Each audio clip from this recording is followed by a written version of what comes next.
This is the Seminole Indian Village. They built many villages along the Tamiami Trail in the early 1900s. They sold crafts and wrestled alligators for visitors as a source of income. Pretty cool.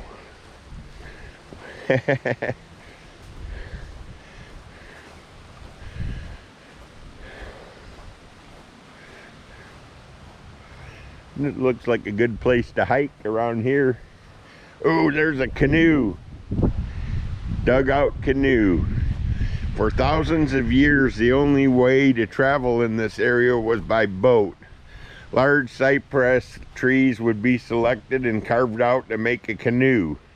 The canoe was made on the spot where the tree was chopped down and would take several months to complete.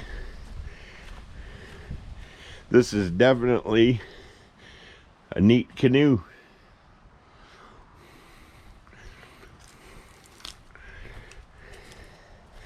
Pretty sweet.